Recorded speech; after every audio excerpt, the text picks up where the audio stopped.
जिला मंडी में भारी बारिश के चलते लोगों का काफी नुकसान हुआ है। लोअर भ्यूली में भी हालात बहुत खराब हैं। यहाँ लोगों के भवनों की निचली मंजिल सिल्ट से लबालब है।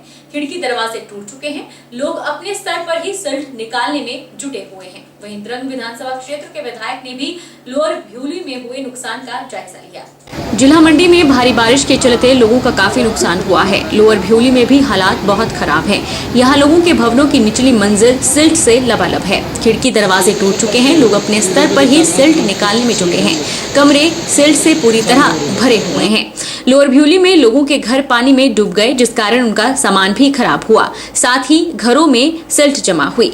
बीबीएमबी प्रबंधन द्वारा सूचित न करने के आरोप भी लोगों ने जड़े हैं। उनका कहना है कि बीबीएमबी प्रबंधन पंडोह डैम के गेट खोले जाने के बारे में कोई सूचना नहीं दी। अगर सूचना पहले दी होती तो वे सामान निकाल लेते। उनका कहना है कि उनके मकान की निचली मंजिल में 3 लाख का नुकसान हुआ है। खिड़की दरवाजे टूटे पड़े हैं। राजस्व विभाग की टीम ने भी फौरी राहत के तौर पर सबको 5-5 हजार रुपए दिए हैं। लोगों ने प्रशासन से मुआवजा, सिल्ट हटाने और प्रोटेक्शन वॉल बनाने की मांग की है। साथ ही 2 महीने का राशन लोगों को उपलब्ध करवाने का आग्रह भी किया है। लोगों का कहना है कि उनके घरों के कमरों में इतनी सिल्ट जमा है कि 30 से 40 ट्राली निकल सकती है। यहाँ पर जो है जितना भी फ्लड चढ़ा वो इनकी वजह से चढ़ा जाए, सीवरेज वालों की वजह से। और पूरे मेरे ग्राउंड फ्लोर में जो है सिल्ट आ गई, जो मैंने खुद साफ कराई खानों से। तो आइंदा हम भी ये चाहते हैं कि थोड़ी रिलीफ हमें मिले और हमारी सिल्ट जो है वो मकान के आगे से जो है थोड़ी हटाई जाए। पहले से तो इतना नहीं था, इस साल तो बीबीएमबी वालों ने भी अलर्ट नहीं किया, कोई से माइक में नहीं बोला, कुछ नहीं बोला। तो इस करके जैसे आता रहा, हमने सोचा भाई कम आएगा। लास्ट में इतना फ्लो आया कि हमारे जो मकान है वो सारा पानी में, ग्राउंड फ्लोर जो पानी में चलेगी। तो इस बार थोड़ा पता तो लगा जैसे जल स्तर बढ़ रहा है, तो इतनी ज़्यादा उम्मीद नहीं थी कि इतना ज़्यादा बढ़ जाएगा। जैसे थोड़ा लगा खतरे के इस पे आ गया है तो हमने अपना खाली कर दिया, निकल गए हम यहाँ से सुरक्षित स्थान के ऊपर। और सिल्ट सारी हमारे नीचे की मंजिल में घुस गई है। मेरा नीचे कराटे की अकेडमी थी, हॉल था जिसमें मैं योगा और बच्चों को कराटे की क्लासेस लगाता था। तो मेरा सारा सामान वहाँ पे ख़राब हो गया और कुछ मेरा दरवाजे वगैरह खिड़कियाँ निकल गई, तो सारा मेरा सामान भी बह कर कुछ चला गया। अभी उसमें कम से कम 30-40 ट्रैक्टर सिल्ट आ गई है अंदर, तो जिसको निकालने के लिए बहुत समय लग जाएगा। कचरा अभी साथ में जितना अंदर घुस गया है। क्या चाहते हैं? चाहते हैं कि प्रशासन थोड़ी हमारी सहायता करे, थोड़ा नुकसान की भरपाई हो जाए, थोड़ा सिल्ट निकालने के लिए भी सहायता करें। और आगे के लिए यहाँ पे हमारे को प्रोटेक्शन वॉल लगाई जाएगी, जिससे कि खतरा हमारे को कम हो जाए। कल को फिर से इस तरह का ना हो कि फिर से हर साल ऐसी ही चीज़ें होते रहे, तो हमारे को थोड़ी सुरक्षा मिल जाए, सुरक्षा दीवार लगाई जाए, प्रॉपर चैनलाइजेशन नदी की हो वगैरह। परसों आए थे रेवेन्यू डिपार्टमेंट से, कानून को पटवारी आए थे, तो वो थोड़ा लिख के लगे। कल हमको फौरी राहत के तौर पर 5-5 हज़ार सबको दिए हैं यहाँ पे। अरे जो है लगभग 1.5 फ्लोर पानी में इस बार डूबा था। इससे पहले भी पानी आता रहा, लेकिन इतना ज़्यादा नहीं होता था। और इस बार जो है हमारी लैंड को भी जो है कटिंग बहुत ज़्यादा हुई। और ये जो लैंड कटिंग है, मेरे हिसाब से जो हमारे एक तरफ तो सरकार बोलती है प्रकृति को बचाया जाए, लेकिन ऐसा नहीं हुआ है। जो सीवरेज है, इस वजह से हमारी लैंड बहुत ज़्यादा स्लाइड हुई है। इस बार पूरी लैंड चले गई थी। हमने पेड़ पौधे भी लगाए थे, अगर आप देखेंगे आसपास उन पेड़ों की वजह से हम बचे हैं। चलो जो प्राकृतिक आपदा है, पानी का आना है, वो संभव बात है, कोई बात नहीं, लेकिन उसकी वजह से जो नुकसान हुआ है वो ये है कि इनकी मतलब जो सीवरेज वाले थे, इन्होंने बिल्कुल जेसीबियाँ चला के मतलब पूरे बड़े बड़े जो पत्थर थे हमारे मकानों को सपोर्ट थी, वो पत्थर इन्होंने हिलाए हैं। तो उस वजह से हमारा नुकसान ज़्यादा हुआ। बाकी जो वाटर लेवल है, चलो उससे हमें कोई ज़्यादा नुकसान नहीं है। उसका वही नुकसान है कि सिल्ट भरी हुई है अंदर तक, मतलब 1.5 मंजिल तक सिल्टें गई है। हमारे ग्राउंड फ्लोर पूरा दब चुका है। तो उसके लिए हम चाहते हैं कि प्रशासन जो है अगर जेसीबी वगैरह भेज के सिल्ट को हटा दें, तो चलो अंदर की सिल्ट हटाएं, हम खुद हटा देंगे, कोई बात नहीं। उसमें बहुत ज़्यादा खर्चा आ रहा है इस टाइम, और अगर हेल्प कुछ कर सकती है सरकार तो हम उसके लिए धन्यवाद करेंगे। सरकार का इस टाइम बहुत ज़रूरत है। जब इलेक्शन हुआ था लास्ट टाइम भी, तब ये हमारा रोड नहीं बना था, वैसा का वैसा ही है। देखो अब रोड भी टूट गया है। और देखो ना इस रोड में देखो बीजेपी सरकार भी आई और अब ये दूसरी कांग्रेस भी आई, कोई यहाँ आता ही नहीं है, कोई रोड ना बनाता ना देखता यहाँ के लोगों को, कुछ नहीं, कोई नहीं पूछता कुछ। अब मैं बोलती हूँ जितने भी लोग हैं बेचारे जो गरीब लोग हैं, भरपाई करने के लिए उनको कहा जाए और मुआवजे की भरपाई की जाए, क्योंकि हम मनमानी करते हैं। ये केंद्र सरकार का पैसा आ रहा है, करोड़ों रुपए आ रहे हैं, हजारों करोड़ रुपए इस 4 लेन के लिए आया, मगर हजारों करोड़ रुपए जो आया हुआ है लोगों के सुख और सुविधा को 4 लेन बनाने के लिए आया है, मगर इन्होंने जो इसका मिसयूज किया है, मिसयूज क्या किया है उस पर मैं नहीं चाहता हूँ इन्होंने किस किस में क्या किया हुआ है, मगर मैं तो चाहूँगा 4 लेन की भी इसमें बहुत बड़ी जिम्मेदारी है। इसको जो है आए प्रशासन बुलाएं और उनसे उसके बारे में पूछताछ करें। और दूसरी बात मैं कहना चाहूँगा, हमें सरकार से भी बात करेंगे। सरकार आज हिमाचल प्रदेश में कांग्रेस पार्टी है, पार्टी की है, सरकार विशेष पार्टी की नहीं होती है, व्यक्ति की नहीं होती है। सरकार का कर्तव्य होता है कि लोगों की समस्याओं का समाधान करें। व्यक्तिगत रूप पर मैं सुखू साहब से मिलूंगा जो हिमाचल प्रदेश के मुख्यमंत्री हैं, उनसे भी बात करूंगा। और पिछले कल ठाकुर जयराम जी जो विपक्ष के नेता हैं, ठाकुर जयराम जी भी आए थे, उनको मैं ग्रहण में ले गया था, हम कुल्लू ले गए थे, कुल्लू मनाली की तरफ अपने नुगाई के एरिया में आउट के एरिया में ले गए थे। उन्होंने भी आश्वासन दिया है कि हम इसका पूरा प्लान बनाएंगे, अधिकारियों को निर्देश दिए हैं और केंद्र सरकार से जो भी मदद होगी उस मदद के लिए पग उठाएंगे।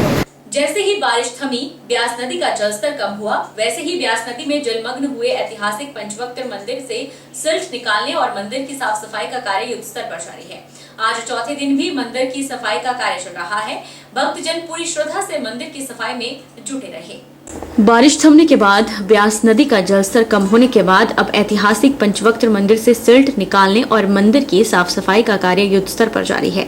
आज चौथे दिन भी मंदिर की सफाई का कार्य चल रहा है। उधर उप मुख्यमंत्री ने भी जिला प्रशासन को मंदिर से सिल्ट जल्द निकालने के दिशा निर्देश दिए हैं।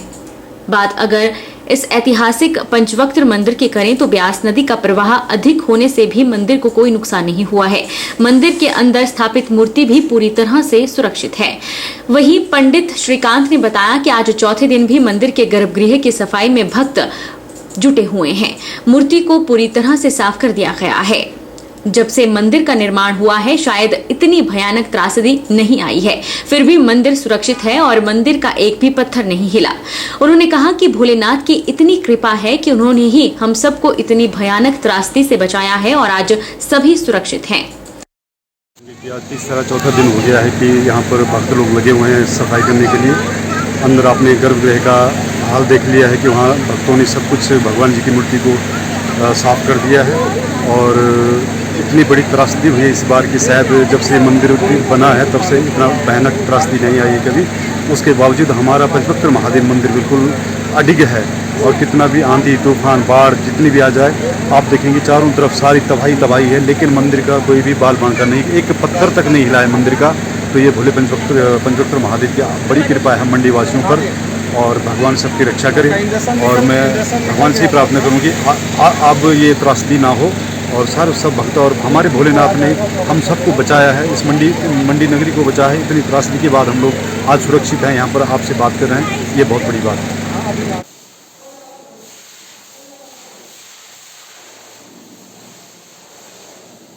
पंडित श्रीकांत ने मंदिर की विशेषता बताते हुए कहा कि मंदिर में उत्तर की तरफ जल लहरी होती है। यहाँ उत्तर की तरफ भगवान का द्वार है और जल लहरी पश्चिम की तरफ है। मंदिर में स्थापित मूर्ति के 5 मुख हैं। यहाँ सच्चे मन से एक पुष्प बिलपत्र भोले को जो भी चढ़ाता है उसकी मनोकामना पूरी होती है। हमेशा उत्तर की तरफ जो है जल लहरी होती है। यहाँ पर उत्तर की तरफ भगवान जी का द्वार है और जल लहरी पश्चिम की तरफ है। यहाँ से आगे जाएंगे पश्चिम दिशा पड़ती है, तो ये जल लहरी है। तो 5 मुख है भोलेनाथ के, जो अंदर आपने मूर्ति देखी उसके 5 मुख है, पूर्व पश्चिम उत्तर दक्षिण एक आकाश की तरफ है। तो इनकी विशेषता ये है कि यहाँ पर सच्चे दिल से सच्चे श्रद्धा से एक पुष्प या बिलपत्र जो चढ़ाता है भोले को उसकी मनोकामनाएं परिपूर्ण होती है। जिनकी संतानी ने उनको संतानी प्राप्ति होती है। घर में कलेश बाधाओं को दूर करता है। मन आदमी की हर मन इच्छा भोलेनाथ पूर्ण करते हैं एक सिर्फ बिलपत्री या पुष्प चढ़ाने से। यहाँ पर दूध दही शक्कर आदि नहीं चढ़ता है भोलेनाथ को, सिर्फ बिलपत्री पुष्प और फल फूल वगैरह आप अर्पण कर सकते हैं। सोमवार को शनिवार को किसी भी दिन भगवान की आप पूजा अर्चना कर सकते हैं।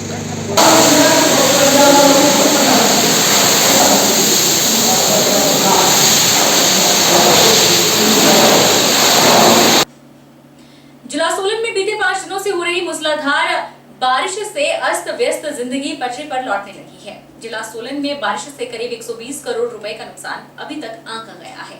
सोलन में सभी व्यवस्थाओं को सुचारू करने का कार्य जारी है।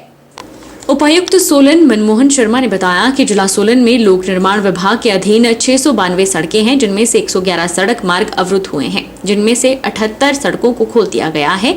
शेष 33 सड़कों को खोलने का कार्य जारी है।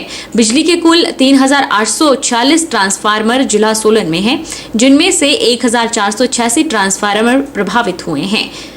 1218 को सुचारू कर दिया गया है और शेष 265 को सुचारू करने का कार्य जारी है। वहीं जिला में कुल 755 पानी की सप्लाई हैं, जिनमें से 236 प्रभावित हुई थी, जिनमें से 159 को सुचारू कर दिया गया है और शेष 77 को सुचारू करने का कार्य युद्ध स्तर पर जारी है। उपायुक्त ने बताया कि 2 दिन तक सभी व्यवस्थाएं सुचारू की जाएंगी। बसों सहित सभी चीजें पूर्ण रूप से सुचारू की जा रही हैं। अभी भी कई बसें फंसी हुई है।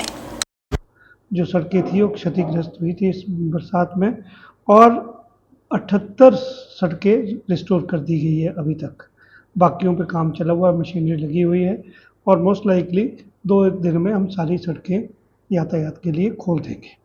और जहाँ तक बिजली का सवाल है, इस ज़िला में जो हमारे ट्रांसफार्मर है 3840 ट्रांसफार्मर है, उनमें से जो प्रभावित हुए थे वर्षा के कारण 1483 थे, और उनमें से सिर्फ अब 200 कुछ ट्रांसफार्मर थे। 1218 ट्रांसफार्मर्स रिपेयर कर दिए गए या चालू कर दिए गए हैं। तो इसका मतलब ये है कि अब ज़िले के अधिकांश भागों में बिजली की आपूर्ति दोबारा से कर दी गई है। कुछ एरियाज़ है, कुछ दूर दराज के क्षेत्र है, गांव हैं, जहां पे अभी बिजली का काम करना है, क्योंकि खंभे टूट गए हैं, कुछ पेड़ों के गिरने की वजह से, कुछ भूस्खलन से वो कार्य अभी जोर से पूरे ताकत के साथ चल रहा है। जहाँ तक पीने के पानी का सवाल है, हमारे ज़िले में 755 वाटर सप्लाई स्कीम्स है। इनमें से 236 स्कीम्स प्रभावित हुई थी और अभी तक उन 236 में से 159 स्कीमों को पुनः चालू कर दिया गया है। हिमाचल में भारी आपदा त्रासदी को केंद्र सरकार राष्ट्रीय आपदा घोषित करे, यह बात प्रदेश कांग्रेस प्रवक्ता सुदर्शन शर्मा ने जसूर में पत्रकार वार्ता के दौरान कही। उन्होंने केंद्र सरकार में बीजेपी सरकार से मानवता के आधार पर करीब 4000 करोड़ नुकसान की अतिशीघ्र भरपाई का आग्रह भी किया है। हिमाचल में भूस्खलन त्रासदी को केंद्र सरकार राष्ट्रीय आपदा घोषित करे, ये मेरा हिमाचल की जनता की ओर से आग्रह रहेगा, क्योंकि हमारे यशस्वी मुख्यमंत्री ठाकुर सुखविंदर सिंह सुक्खू जी द्वारा जो घोषणा की गई है शिविरों में लोगों को राहत पहुंचाने की, और उसमें हिमाचल प्रदेश का एक एक व्यक्ति जो है वो जुड़ चुका है, जिसमें दलगत राजनीति से ऊपर उठकर जो कार्यकर्ता अपने अपने क्षेत्रों में राहत पहुंचा रहे हैं, उससे हिमाचल प्रदेश की जनता, जो प्रभावित जनता है, उनको काफी राहत मिली है। मैं प्रधानमंत्री नरेंद्र मोदी जी से आग्रह करूंगा कि हिमाचल में ये हुई त्रासदी जो है इसको राष्ट्रीय आपदा घोषित करे, ताकि हमारे हिमाचल प्रदेश को जो आर्थिक पैकेज, स्पेशल आर्थिक पैकेज द्वारा उनको राहत मिले। औद्योगिक क्षेत्र बद्दी के बिलावली में स्थित flora electrical and metal industries में सुबह ट्रांसफार्मर में शॉर्ट सर्किट होने से आग लग गई। आग इतनी भयानक थी कि देखते ही देखते पूरे उद्योग में फैल गई। गनीमत ये रही कि उद्योग में सोए हुए लगभग 20 कामगार सुरक्षित बाहर निकल गए, जिनमें से 2 कामगार खुद को बचाते हुए घायल हो गए। औद्योगिक क्षेत्र बद्दी के बिलावली में स्थित flora electrical and metal industries में आज सुबह ट्रांसफार्मर में शॉर्ट सर्किट होने से आग लग गई। दमकल अधिकारी बद्दी जोगिंदर सिंह अपनी टीम और 4 फायर टेंडर को लेकर मौके पर पहुंचे। तब तक आग पूरे उद्योग में फैल चुकी थी, जिसके बाद दमकल अधिकारी ने अपनी टीम के साथ मोर्चा संभालते हुए लगभग 7 से 8 घंटों की कड़ी मशक्कत के बाद आग पर काबू पा लिया। आगजनी में उद्योग में रखा तैयार और कच्चा माल पूरी तरह से जलकर राख हो गया है। वहीं उद्योग में रह रहे लगभग 20 कामगार भी सुरक्षित निकल गए। दमकल अधिकारी जोगिंदर सिंह ने बताया कि उन्हें 5:30 बजे सूचना मिली थी, जिसके बाद टीम के साथ मौके पर पहुंचकर आग पर काबू पाया। आग से हुए नुकसान का आंकलन किया जा रहा है। आगजनी के कारणों का अभी पता नहीं चला है। उद्योग के कामगारों के अनुसार शॉर्ट सर्किट से आग फैली है, जिसकी जांच की जाएगी। सुबह 4:30 के 5 इतना बजे बिजली कॉल हुआ ना, शॉर्ट हुआ ना, उसके बाद तुरंत ही आग लग गई। सभी सोए थे। कितने लोग वहाँ पे रहते हैं आप? 25 सब कुछ कंपनी देती, सबको खाना पीना सब कुछ कंपनी देती। बाहर सोए हुए थे ना, जैसे बाहर निकलने लगे तो धुआं तुरंत ही आ गया ना। अच्छा, ये तो अंदाज जैसे बाहर आ रहे थे। कोई नुकसान नहीं हुआ, सभी बाहर आ गए। तो आज मैं सवेरे 5:30 पर सूचना प्राप्त हुई कि आग लगी है फैक्ट्री में। तो तुरंत हमने 4 गाड़ी लेकर क्रू सहित पहुंचे और लगातार आग को हमने पानी फेंक कर दिया है। हमारे 4 टेंडर यहाँ हाईवे ट्रैक पर और फैक्ट्री में जो फैक्ट्री है इसमें तो है इलेक्ट्रिक पैनल बनते हैं, जिसमें सारा कुछ जो तैयार माल था जल गया है और जो इसका रॉ मटेरियल है वो साथ में चढ़ा हुआ। कारण तो सर अभी हमारे को हमने देखा तो है, तो शॉर्ट सर्किट बता रहे रास्ते। कितने नुकसान हुआ है? नुकसान सर अभी कोई ऐसा आंकड़ा नहीं है हमारे द्वारा कोई। सर तो 7 लाख की इंडस्ट्री थी, 3-4 इंडस्ट्री बुझाया। राष्ट्रीय कृषि ग्रामीण विकास बैंक के 42वें स्थापना दिवस पर पशुपालन और मत्स्य पालन गतिविधियों से जुड़े किसानों के लिए क्रेडिट जागरूकता शिविर का आयोजन किया गया। भीड़ के स्मृति सदन में आयोजित जिला स्तरीय कार्यक्रम में मुख्य संसदीय सचिव किशोरी लाल ने शिरकत की। सीपीएस ने किसानों से देसी और अच्छी नस्ल के दुधारू पशुओं को पालने का आह्वान किया। तो लोगों को ऋण लेने में बड़ी कठिनाई होती थी। साहूकार कर्ज लेता था, उसे तो जोड़ लेते थे, लेकिन जो ही उस वक्त की हमारी प्रधानमंत्री स्वर्गीय श्रीमती इंदिरा गांधी जी जिनकी नजर चोर गई, उन्होंने बैंकों का राष्ट्रीयकरण किया। प्राइवेट बैंक सारे जो थे वो सरकारी नहीं, श्रीमती इंदिरा गांधी की देन है। राजे महाराजों के भत्ते बंद कर दिए। और आप सभी को मालूम है उस वक्त जब पाकिस्तान के साथ लड़ाई हुई, जनरल नियाजी की 90,000 फौज सिलेंडर कर गई थी। वो भी सेवनी प्रधानमंत्री, उनके कार्यकाल में कई ऐसे काम हुए जिसको लोगों को सीधा लाभ मिला। रुकेंगे छोटे से ब्रेक के लिए।